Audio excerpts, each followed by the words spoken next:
Hey guys, for those of you who may not know, my name is Scuba. I stream on Twitch Tuesday through Friday, 8 p.m. Eastern. I'm going to be talking about 4 tips that you can do to start growing your Twitch channel in the correct direction.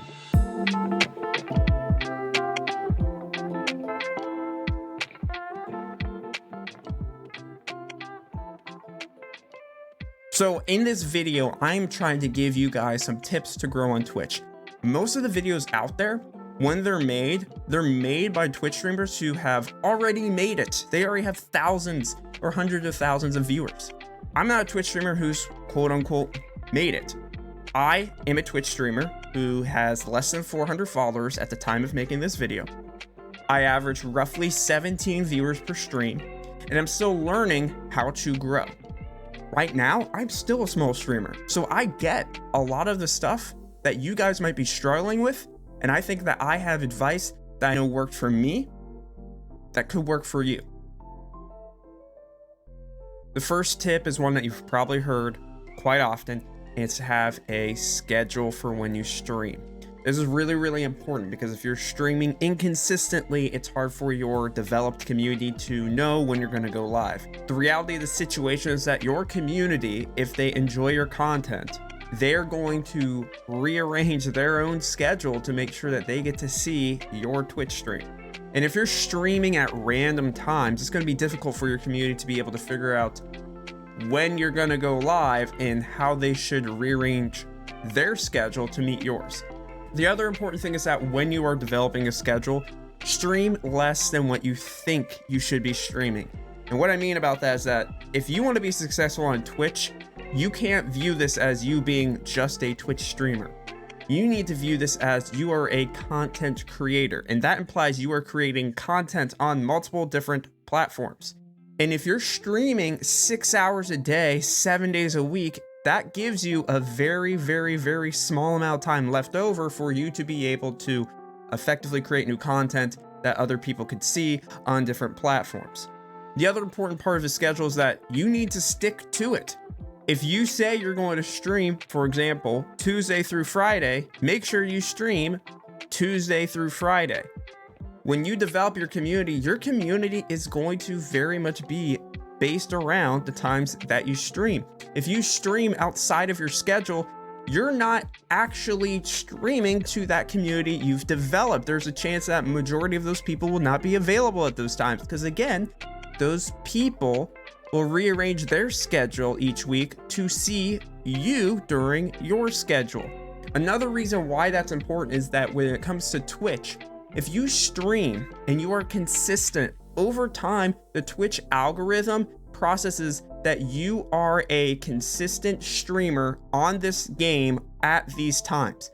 And eventually, like what's happened with us, you can become a recommended streamer for that category, for that game over time, because Twitch sees that you are doing that at the same time on the same days and playing the same game. When you are recommended then on Twitch, guess what? That brings in more people to your channel, and then you can gain more views, you can gain more followers. It really helps. So stick to the times that you have already decided you're going to stream it.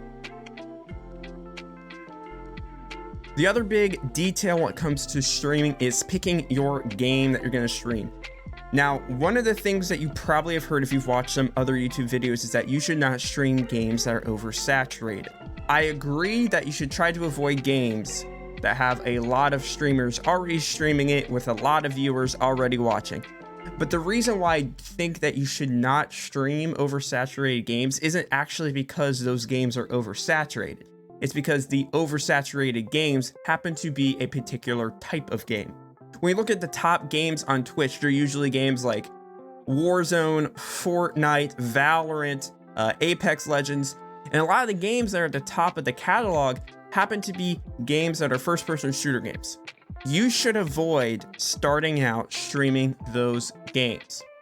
And here's the reason why. The problem with those games is that it's hard for you to actually interact with your community when you're playing them. If I'm playing Warzone, if I'm playing Fortnite, if I'm playing Valorant, what am I going to be focused on? I'm going to be focused on winning. When I'm doing that, you know what becomes difficult to do? it becomes difficult to interact with my chat and interact with people that come into the stream. The biggest thing that you gotta do as a new streamer is make sure that when a person comes into chat that they feel heard and that they feel like they are a part of the community, because you can't risk starting out losing that opportunity. If you're Tim the Tatman, if you're Nick Merckx, if someone comes to the stream for the first time, guess what? It doesn't matter if they see them or not. They already have their community established. You got to make sure that every single person that comes into your stream is heard and that you can develop some level of rapport with them and that they feel like they are part of the community.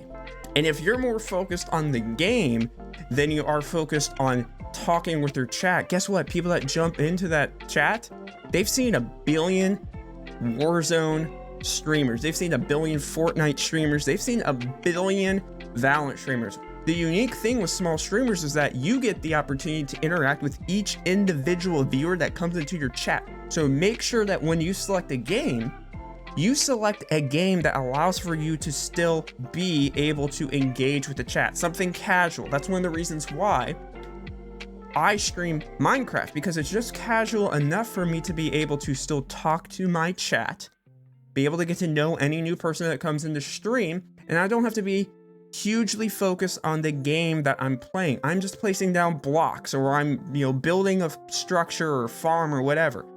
Viewers want to feel like they are a part of the action. And if you ignore a viewer, even if it's for 5 seconds because you're more engaged with what's going on in your game, that's 5 seconds that a viewer sits there and thinks, okay, they don't care about me joining. They're more concerned with the game. They don't want to have me as a part of this community. They are ignoring me. If you strike out on that opportunity to get to know that viewer, guess what? You've lost them. This might be one of the more difficult tips because it's hard to consistently post content outside of Twitch. To be able to post content on other platforms, you gotta take the content that you have and you gotta repurpose it, you gotta edit it, or you gotta make brand new content, kind of like what I'm doing right now. You want people to be able to see who you are on a bunch of different platforms. If they can see who you are on Twitter, on Instagram, on TikTok, on YouTube, that might be a way for you to reach people that otherwise you would not have an opportunity to reach. And that might be a way for those people to see who you are, and it might direct them to your Twitch stream. The unique thing about Twitch is that when you watch a YouTube video or TikTok or an Instagram, you don't get to interact with someone in live time, but you do on Twitch. So the cool thing is that if someone watches your video, if they have a question or they want to let you know how they felt about that, they just tune into your Twitch and they can tell you in live time and you get to react in live time. So you want to make content on other platforms because it lures people to your Twitch stream and then they get to interact with you. Which goes back to why you need to make sure that you're streaming a game that you were able to interact with your chat. All of these things connect with one another. You got to make sure that you're doing them all. The first 3 tips are pretty generic, and honestly, you probably have heard them before. This 4th tip is something that you may have heard, but it's probably the most important thing when it comes down to actually growing on Twitch. You can have a consistent schedule. You could be streaming the correct game, and you could be posting content on other platforms, and you could be doing all of that right, but you still might not see growth. And the reason is everybody's doing that. Why do you stand out from those people? So the 4th tip is you need to have a thing. And what I mean by that is what makes you unique? Why should people tuning to you? One of the things that we did, this is where I saw the most amount of growth, was I started to create the ScubaCraft Minecraft SMP. And guess what that meant? It meant that people joined, they were part of the community, they got to know me, they got to join a Discord community, and they would throw up the stream because that's how I communicated with people while they're on the Minecraft server. Now that works because it's an ongoing cycle that basically self-populates viewership. People watch a stream, they want to join, they stay with the community, they play the game, they watch a stream. Guess what happens then? The stream gets more viewers. It allows me to be pushed up in that category. When being pushed up in that category, I'm seen by more people and the cycle repeats. So it's a self-sustaining system. That's the unique thing about my channel. That's what I was able to do that helped generate growth. What you do might be completely different, and you may not want to do Minecraft, which is totally fine. There's not really a specific thing that I can give you because, you know, there are a lot of different ideas that you could go with. But it's important to make sure that you have some sort of unique feature. And if you don't know what that is right now, that's okay. You could do the first 3 tips starting out, try to figure out who you are as a streamer. I only started to see that growth once I took a chance on making something that my community or viewers that watched could participate in. So basically, in summation, you should make sure that you have an it factor, a thing, something that lures people in that's a little bit different than what everybody else is doing. And it might take time to develop, but you have time to figure that out. And those are my 4 tips. Hopefully you guys liked this video. If you did, leave a like or subscribe to the channel. I really appreciate that. If you have any other videos that you would like for me to make when it comes to growing on Twitch, leave a comment and I'll look at it. And if I think it's a really good idea for a video, I'll make a video and credit you for your great idea. But that's it from me, guys. So if you would like to tune into my stream ever, again, it's Tuesday through Friday, 8 p.m. Eastern. You can find me on Twitch at Not Scuba. Link in the description. If you have any thoughts, opinions, recommendations, or you just want to tell me that my video sucked, please tune in. But other than that, I'll see you next time, guys, and stay safe.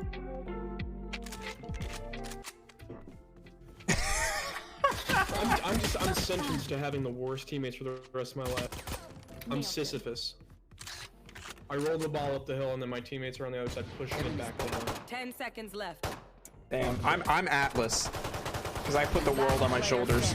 Shut up. Shut the fuck up. I'm Uranus. Yeah. What?